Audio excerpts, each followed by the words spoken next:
ഫലസ്തീനിൽ പാവപ്പെട്ട പൊന്നുമക്കൾ ചതച്ചരയ്ക്കപ്പെട്ടിട്ടുണ്ട്. കഠിനമായ പീഡനങ്ങൾ അവർക്ക് സഹിക്കേണ്ടി വന്നിട്ടുണ്ട്.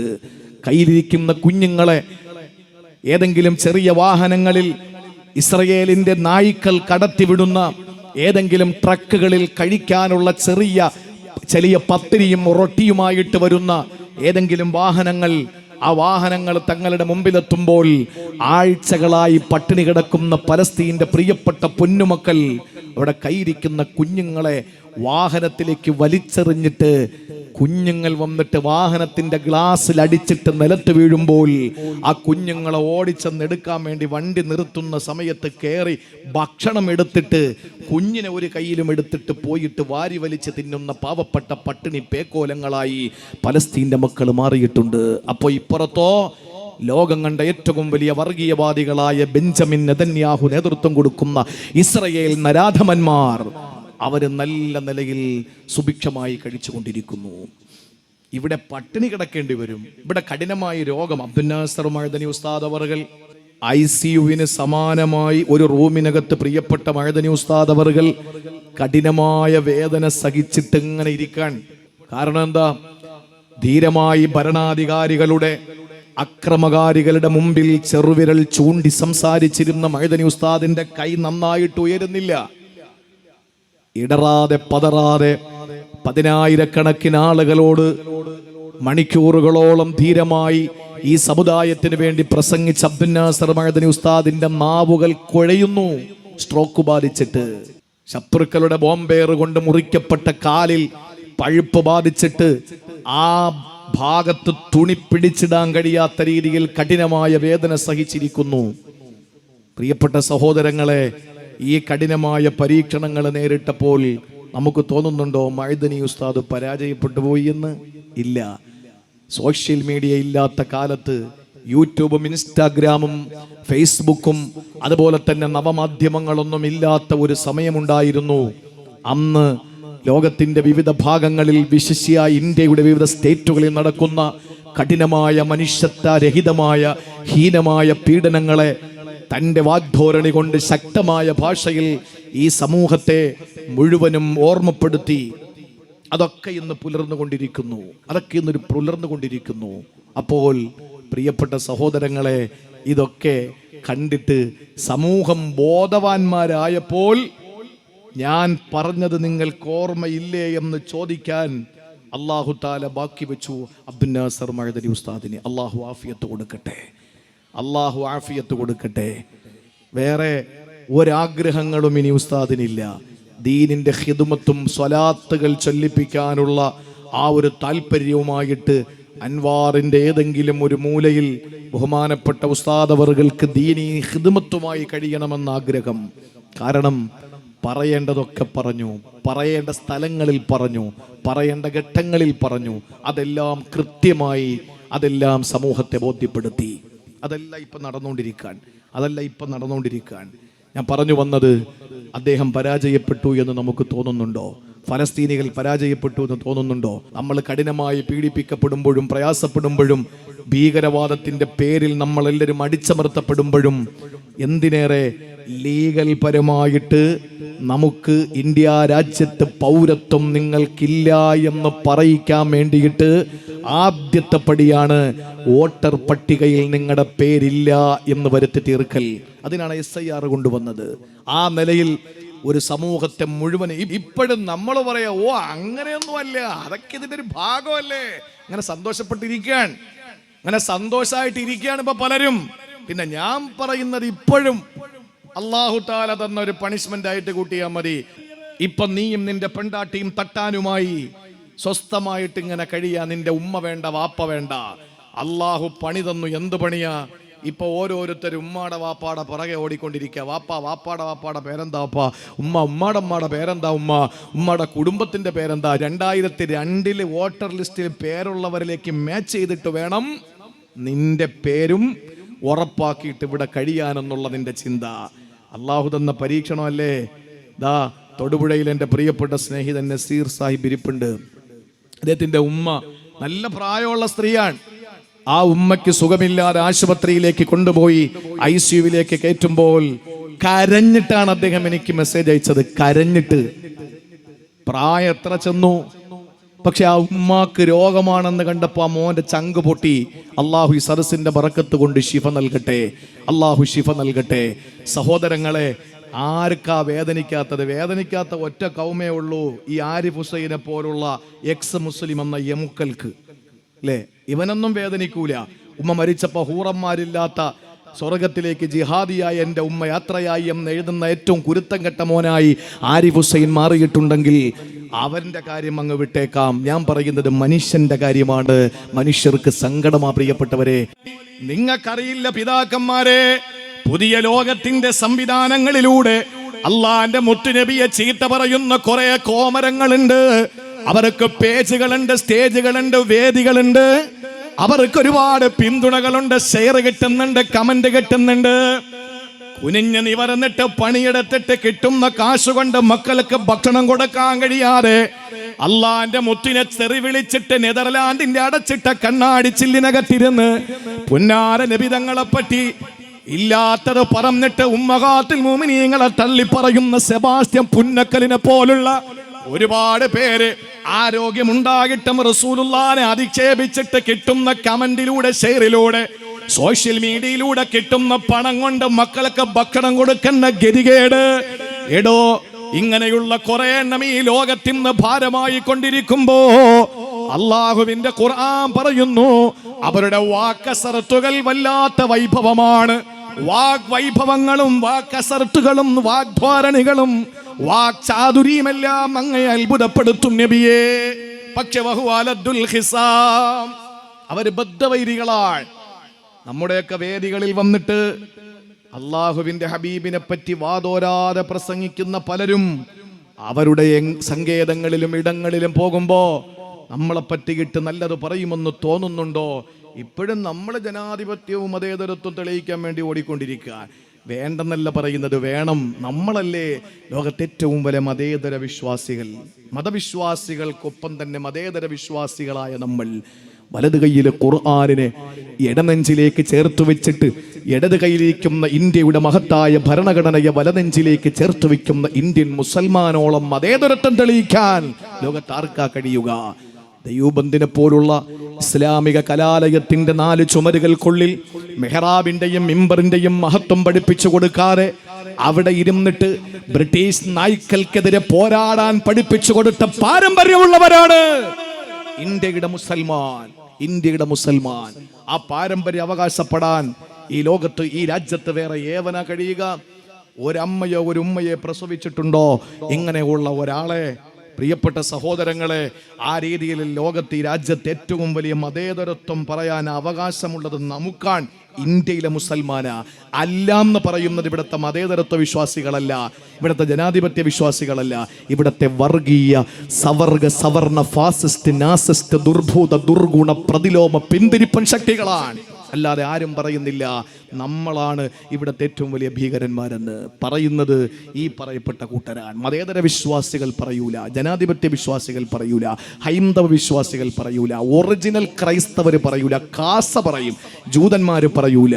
പ്രിയപ്പെട്ടവരെ, നമ്മൾ അത്രയും മതേതരത്വം തെളിയിച്ചവരാണ്. നമ്മുടെ പൂർവികരായ പ്രിയപ്പെട്ട നേതാക്കന്മാർ അനുഭവിച്ച സ്വാതന്ത്ര്യത്തിനു വേണ്ടി അനുഭവിച്ച പീഡനങ്ങളും സഹിച്ച യാതനകളും ലോകത്ത് ഇന്ന് വരെ ഒരു പൊന്നുമോനും അനുഭവിച്ചിട്ടില്ല, അനുഭവിക്കുകയുമില്ല. ഇപ്പോഴും സ്വതന്ത്രാനന്തര ഇന്ത്യയിൽ പോലും നന്നായിട്ട് ഒന്ന് ഒരു കച്ചവടം നടത്താൻ കഴിയാതെ ആകെയുള്ളൊരു തുരുത്ത് കേരളമാണ്.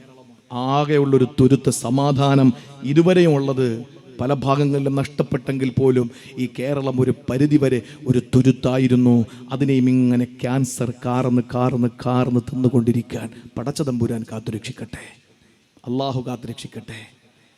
അപ്പോഴും നമ്മൾ മതേതരത്വം കാണിക്കാൻ വേണ്ടി മിഹ്റാബിനകത്ത് ദീപാവലിക്ക് പടക്കം പൊട്ടിക്കുക, മിമ്പറിനകത്ത് ഓണത്തിന് സദ്യ വിളമ്പുക, എന്നിട്ട് നമ്മൾ പറയാണ് നമ്മളാണ് മതേതരത്വ വിശ്വാസികൾ. പോയി പണി നോക്കടാ. മതേതരത്വ വിശ്വാസം എന്ന് പറഞ്ഞാല് മെഹ്റാബിനകത്ത് ദീപാവലിക്ക് പടക്കം പൊട്ടിക്കലല്ലടോ. മെഹ്റാബ് മിമ്പറിനകത്ത് കൊണ്ടുവന്നിട്ട് പായസം വിളമ്പലല്ല. മറ്റൊരു മതവിശ്വാസിയുടെ ആചാരങ്ങളും അനുഷ്ഠാനങ്ങളെയും റെസ്പെക്ട് ചെയ്യാനും അക്സെപ്റ്റ് ചെയ്യാനുമുള്ള ഒരു സാമാന്യമായ ഒരു മനസ്ഥിതിയാണ് മതേതരത്വം എന്ന് പറയുന്നത്. പള്ളിയിൽ ബാങ്ക് കേൾക്കുമ്പോൾ അത് മുസ്ലിമിൻ്റെ ബാങ്കാണ് എന്ന ബഹുമാനത്തോടെ മുണ്ട് മടക്കി കുത്തിയത് അഴിച്ചിടുന്ന ഒരു പാരമ്പര്യം നമ്മുടെ കേരളത്തിലുണ്ട്. അതാണ് മതേതരത്വം എന്ന് പറയുന്നത്. ഹൈന്ദവ ക്ഷേത്രങ്ങളിലെ ഏതെങ്കിലും അവരുടെ ആരാധനകൾ, അവരുടെ അർച്ചനകളോ അവരുടെ ഏതെങ്കിലും ഓംകാര പ്രാർത്ഥനകളോ കേൾക്കുമ്പോൾ അത് അവരുടെ മതവിശ്വാസം അനുസരിച്ച് ബഹുമാനമർഹിക്കുന്നതാണെന്ന് ചിന്തിച്ചിട്ട് നിന്റെ നാവടക്കി വെക്കലാണ് മതേതരത്വം എന്ന് പറയുന്നത്.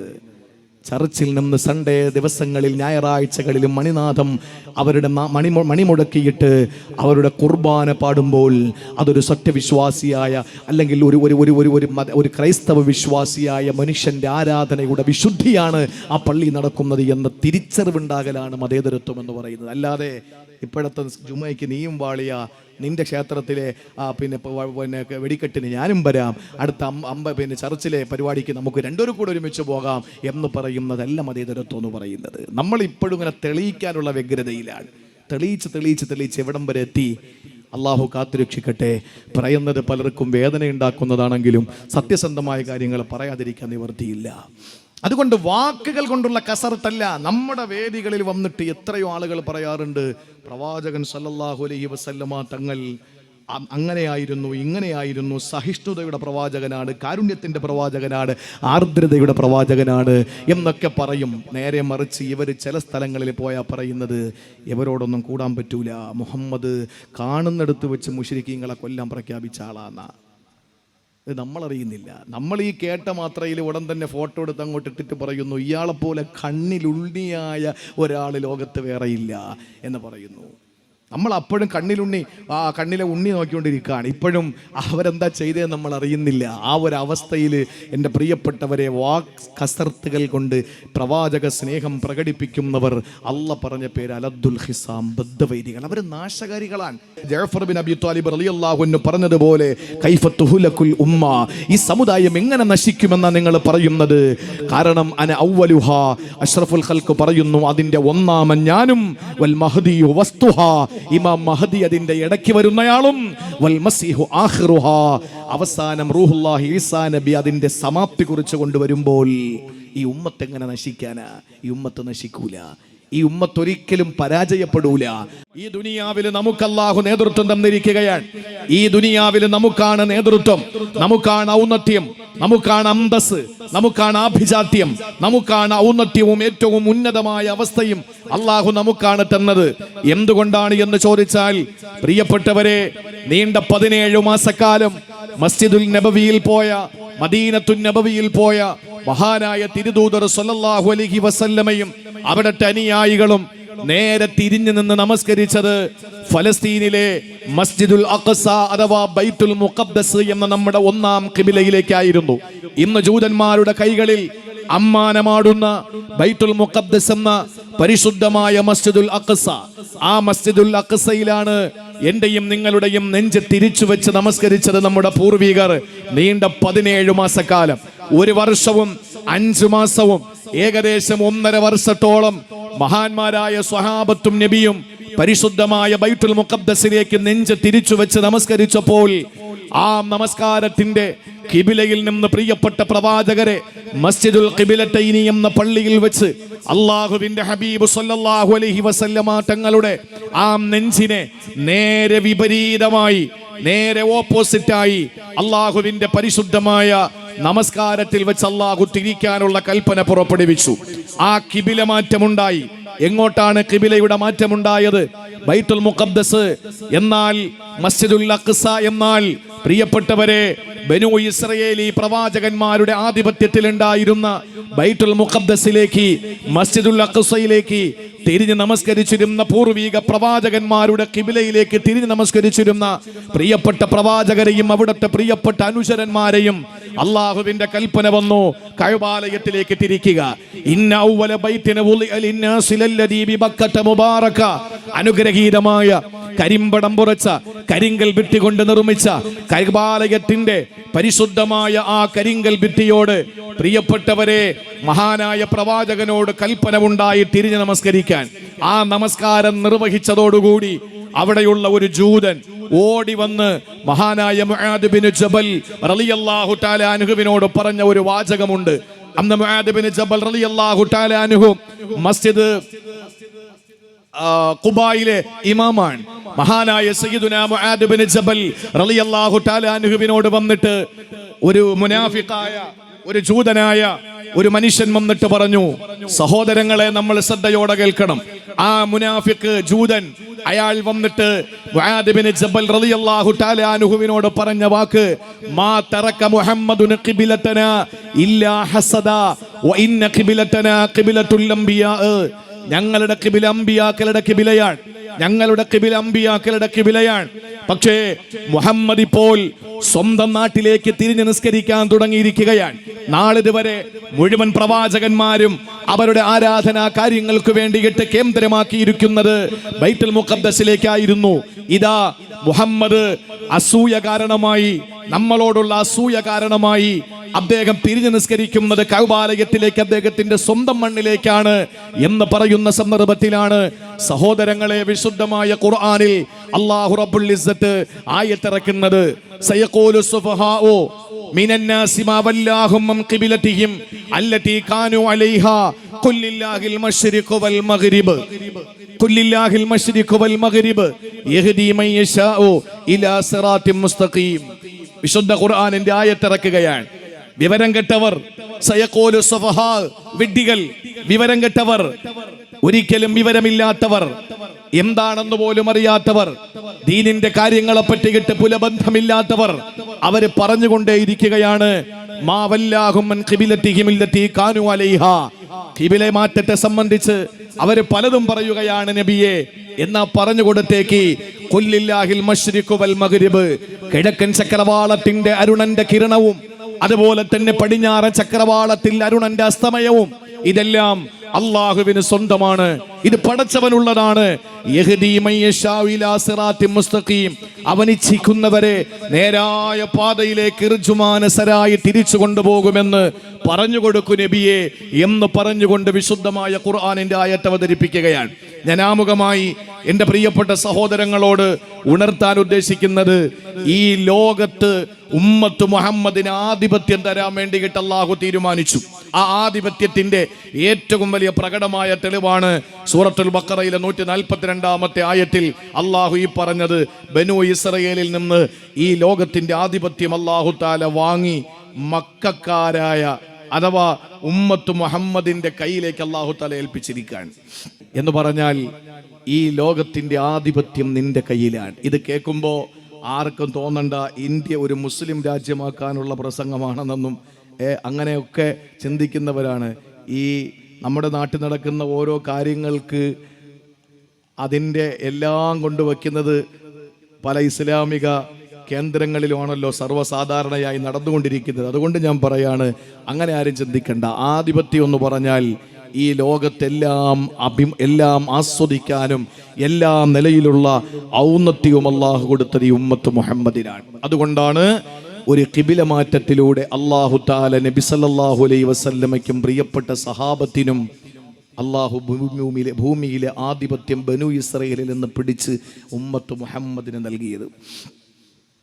അന്ന് ഒരു നമസ്കാരത്തിൽ ഇങ്ങനെ ഒരു ഖിബില മാറ്റം നടക്കുമ്പോൾ ആ പള്ളിയിൽ നിസ്കാരത്തിൽ പങ്കാളിയായ ആളുകൾ നിസ്കാരം കഴിഞ്ഞിട്ട് പുറത്തിറങ്ങിയിട്ട് നടന്നു പോകുമ്പോൾ ഈ വിവരം ഇന്നത്തെ പോലെ സോഷ്യൽ മീഡിയ ഒന്നും ഇല്ലല്ലോ. ആ സമയത്ത് മറ്റു പള്ളികളിലൊക്കെ മസ്ജിദുൽ അഖ്സയിലേക്ക് തിരിഞ്ഞ് നിസ്കരിക്കാൻ. അപ്പോൾ നിസ്കാരം കഴിഞ്ഞിട്ട് ഖിബില മാറ്റം നേരിട്ട് അറിഞ്ഞ സഹാബാക്കൾ പോകുന്ന വഴിയിൽ ബൈത്തുൽ മുഖദ്ദസിലേക്ക് തിരിഞ്ഞ് നിസ്കരിക്കുന്ന ആളുകളോട് പള്ളിയുടെ പുറത്ത് നിന്ന് വിളിച്ചു പറഞ്ഞു, ഖിബില മാറ്റം സംഭവിച്ചിരിക്കുക. നിങ്ങൾ കരിമ്പടം പുതച്ച കറുത്ത സുന്ദരിയായ കരിങ്കൽ ഭിത്തി കൊണ്ട് നിർമ്മിക്കപ്പെട്ട കഅബാലയത്തിലേക്ക് നെഞ്ചുകൾ തിരിക്കൂ. അവർ ആരാണ് ഈ വിളിച്ചു പറയുന്നതെന്നോ, ഇത് സത്യമാണെന്നോ, ഇത് അല്ലെങ്കിൽ മിഥ്യയാണെന്നോ, അല്ലെങ്കിൽ ഇതിനെന്തെങ്കിലും യാഥാർത്ഥ്യം ഉണ്ടോ എന്നോ ഒന്നും അവരന്വേഷിച്ചില്ല. ആ നിസ്കാരത്തിൽ തന്നെ അവരും തിരിഞ്ഞു നേരെ പരിശുദ്ധ കഅബയിലേക്ക്. ഇന്നാണെങ്കിലോ പറഞ്ഞത് ആരാന്ന് നോക്കും, അവനേത് സംഘടനക്കാരനാണെന്ന് നോക്കും, അവൻ്റെ ഇന്നലകളിലുള്ള ചരിത്രം നോക്കും. കാരണം കൊല്ലം കഴിയുന്തോറും തഖ്വയും സത്യസന്ധതയും ഈമാനും ഇഖ്ലാസും ഒക്കെ കുറഞ്ഞു വരികയാണല്ലോ. അപ്പൊ അതുകൊണ്ട് സഹോദരങ്ങളെ, ആര് പറഞ്ഞു എന്ന് പോലും നോക്കാതെ പരിശുദ്ധമായ കഅബാലയത്തിലേക്ക് നെഞ്ചുകൊടുത്ത് നമസ്കരിക്കാൻ ഒരു സമൂഹം അങ്ങ് തയ്യാറാകുമ്പോൾ, സഹോദരങ്ങളെ, ഭൂമിയിലെ ആധിപത്യം അല്ലാഹു തന്നത്, ഈ ഭൂമിയിലെ ഔന്നത്യം അല്ലാഹു ബനൂ ഇസ്രായേലിന്റെ കയ്യിൽ നിന്ന് ഈ ഉമ്മത്ത് മുഹമ്മദിന് വാങ്ങി നൽകുമ്പോൾ ഈ ലോകത്താർക്കാണ് അന്തസ്സെന്നറിയോ പ്രിയപ്പെട്ട ഉമ്മ? അല്ല പറഞ്ഞത് എന്താണ്? വലില്ലാഹിൽ ഇസ്സത്തു വലി റസൂലിഹി വലിൽ മുഅ്മിനീൻ. അല്ലാഹുവിനാണ്, അവന്റെ പ്രിയപ്പെട്ട ദൂതർക്കാണ്, അല്ലാഹുവിനെയും പ്രവാചകരെയും വിശ്വസിക്കുന്നവർക്കാണ് ആഭിജാത്യമുള്ളത്, അന്തസ്സുള്ളത് അവർക്കാണ്, ഇസ്സത്തുള്ളത് അവർക്കാണ്. സഹോദരങ്ങളെ, അന്തസ്സും ആഭിജാത്യവും ആർക്കാണ് എന്ന് ഖുർആൻ വളരെ സ്പഷ്ടമായി പരിചയപ്പെടുത്തുമ്പോ ഈ ദുനിയാവിലെ ആധിപത്യം അല്ലാഹു റബ്ബുൽ ഇസ്സത്തി ഉമ്മത്ത് മുഹമ്മദിന്റെ കയ്യിൽ കൊടുത്തു.